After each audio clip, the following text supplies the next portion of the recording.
Hi guys, ఈరోజు కొత్త recipe అయితే తయారు చేస్తున్నాను. ఏంటంటే కాజు కొంచెం తీసుకున్నాను, ఇది కొంచెం మిక్సీ కొట్టాను. నెక్స్ట్ లెవెల్ ప్రాసెస్, నేను కాజు కొంచెం షుగర్ పౌడర్ కలిపి చేశాను. అదైతే పేస్ట్ అయిపోయింది. నెక్స్ట్ ప్రాసెస్కి వెళ్తుందా. ఇలా 1 కప్ సూజీ రవ్వ తీసుకున్నాం కదా, ఇది కూడా మనం మిక్సీలో వేసి గ్రైండ్ చేస్తాం కదా. ఇందులో 2 యాలకులు కూడా వేసేస్తాను. ఒక ప్యాన్ తీసుకొని అందులో కొద్దిగా 2 టేబుల్ స్పూన్ నెయ్యి వేసుకున్నాను. ఇందులోని మనము మిక్సీ చేసుకున్న గోధుమ రవ్వ కూడా ఇందులో కలిపేస్తాము. ఇలా వేసుకున్నాం కదా, కిందకి పైకి కలపాలి.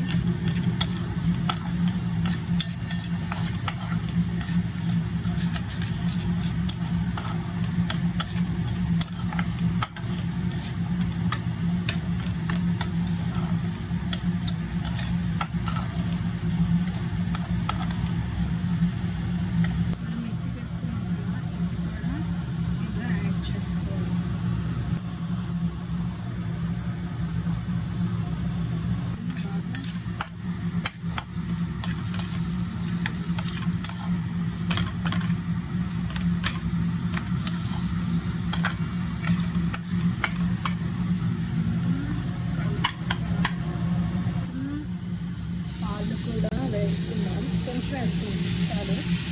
పాలు వేసుకొని కొద్దిగా బాగులో మనం కొంచెం వాటర్ కలపాలి.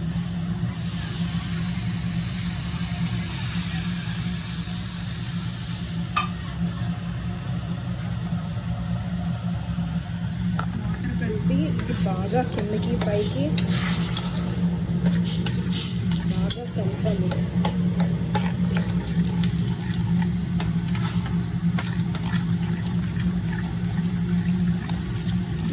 చిక్కగా అయ్యే వరకు బాగా కలుపుతూ ఉండాలి.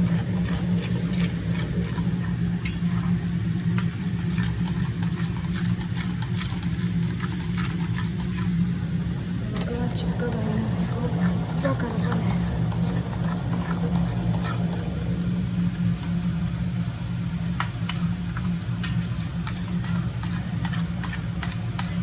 నీరు పోయేంత వరకు బాగా కలపాలి.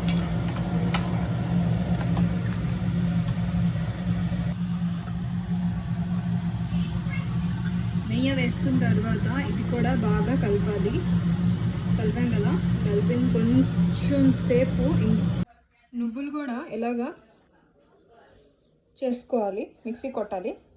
ఇదైతే 2 టేబుల్ స్పూన్ నువ్వులు. ఇది బాగా కలుపుకున్నాం కదా, చూసారా చాలా దగ్గరికి అయిపోయిన తర్వాత స్టవ్ ఆఫ్ చేసుకొని ఇది చల్లగైన తర్వాత ఒక ప్లేట్లో వేసుకొని మనం రౌండ్ బాల్స్లా చేసుకొని ఉంచాలి. ప్లేట్లో తీసేసుకున్నాం కదా, ఇదేమో ఈ వేడి మీదే మనం చిన్న చిన్న బాల్స్ లాగా లడ్డూలాగా ప్రిపేర్ చేయాలి. ఇప్పుడు బాగా లడ్డూగా చేసుకోవాలి. ఈ వీడియో కానీ నచ్చినట్టయితే ఈ పిల్లలకి కూడా పెట్టుకోవచ్చు. ఈ వీడియో కానీ